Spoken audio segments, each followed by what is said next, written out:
Thank you, Excellency and Mrs Hurley, to my parliamentary colleague Malcolm Turnbull, Major General Mick Slater, distinguished guests one and all. Excellency, just on a slightly lighter note, I can only imagine during your long time in the ADF, sir, and as Governor, I suspect you've probably never opened a building with massage open, flashing above it, sir. Can I say this, please? And I don't want to go through everything my department is doing, but I do want to say this. Today is a very, very important day for contemporary veterans, not only locally, but throughout Australia. There is no doubt that for Defence and for my department and for the RSL and other organisations, that business as usual is no longer an option. If we are not to repeat the mistakes of the past post-Vietnam, if we are to appropriately respond to the long-term needs of our contemporary veterans, then we all must change. We all must acknowledge that things need to be different. And my department is acutely aware of that, and we're moving to do so.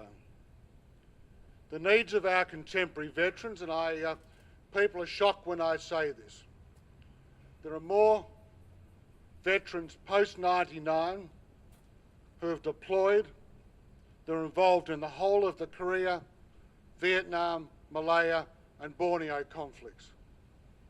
Anyone who thinks this nation hasn't got a huge challenge ahead of it is quite frankly delusional.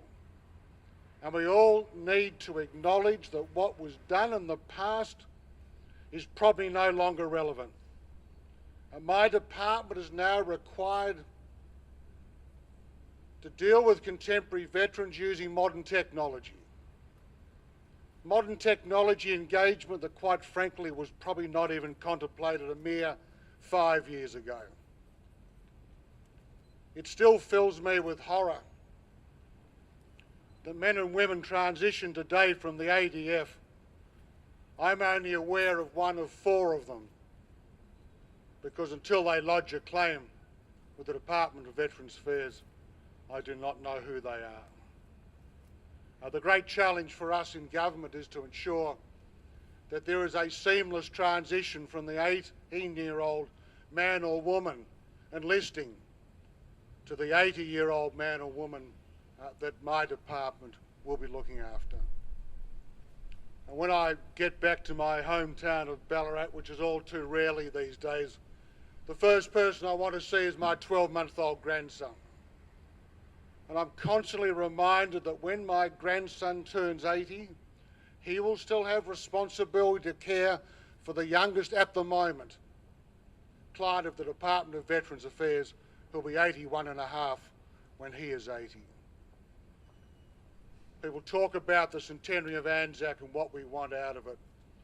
And what I want out of it is that we engage with the next generation of young Australians, that they understand that the freedoms we enjoy today have come at a remarkable price, that the 102,000 names of those men and women in the cloisters of the Australian War Memorial represent those who have made the ultimate sacrifice to defend what we have. Norbert and Jeff and others, can I congratulate you on this centre.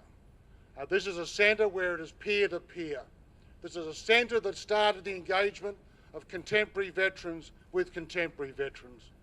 And the challenge for Defence and Government and the RSL is to make sure that this is the start of the process today and not the end of it. It is a huge, huge honour for me to be here today, and I thank you for according me that honour. Thank you very much.